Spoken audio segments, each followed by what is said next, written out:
Fish and amphibians. Fish and amphibians emerged on the earth suddenly and without any predecessors. Evolutionists cannot explain the origin of either of these living classes. Evolutionists assume that the sea invertebrates that appeared in the Cambrian stratum somehow evolved into the fish over 10 of the millions. However, there is not a single However, there is not a single transitional link indicating that evolution occurred between the two invertebrates and fish.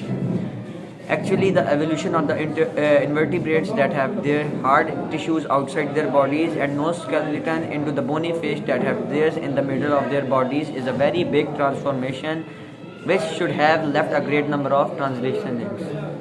Evolutionists have been digging fossils tetra for about 140 years looking for these hypothetical forms. They have found millions of invertebrate fossils and millions of fish fossils. Yet nobody has ever found even one that's the midway between them. An evolutionist, paleontologist, General T. Todd asked the following questions in the face of this fact. All three subdivisions of the bony fishes first appear in the record at the approximately the same time. How did they originate?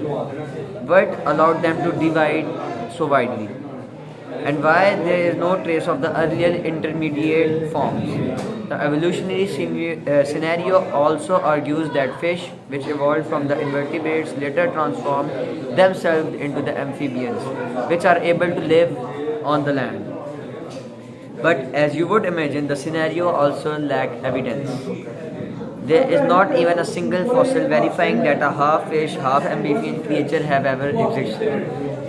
The fact that is confirmed reluctantly by a well-known evolutionist authority, Robert L. Carroll, who is the author of Vertebrate Paleontology and Evolution. We have no intermediate fossils between the fish and early amphibians. In short, both fish and amphibians emerge suddenly and they are in present form without any predecessors.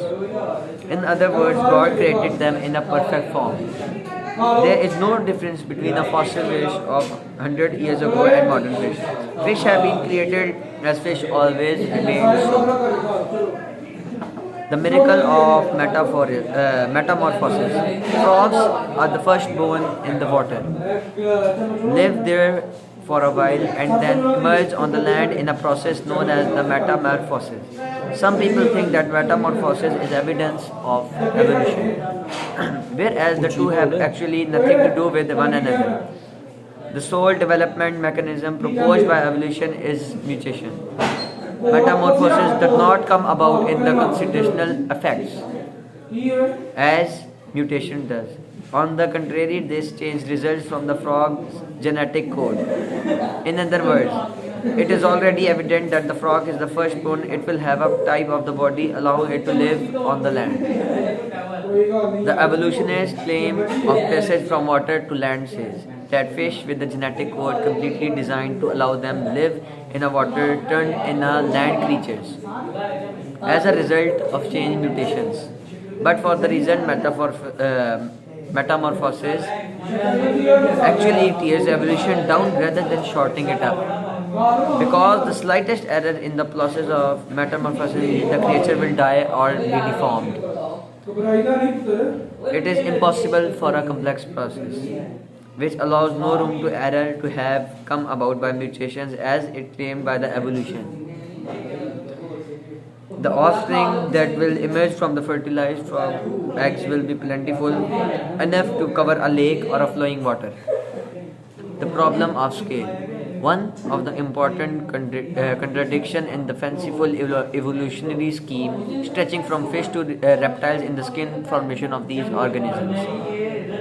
Reptiles that allegedly evolved into the amphibians also have scales. If we suppose that there is an evolutionary relationship between these organisms, we also have answered why scales which exist in the fish disappeared in amphibians and then reappeared in the reptiles. Evolutionists, however, are unable to answer this question. With metamorphosis, frogs alter in the form at the end of a perfect transformation. They became adopted to live on the land. The frog, often hatching from its egg, is a fish like organism designed to live in a water prior metamorphosis. It takes in oxygen through gills just as fish do. Frogs at this stage are tadpoles.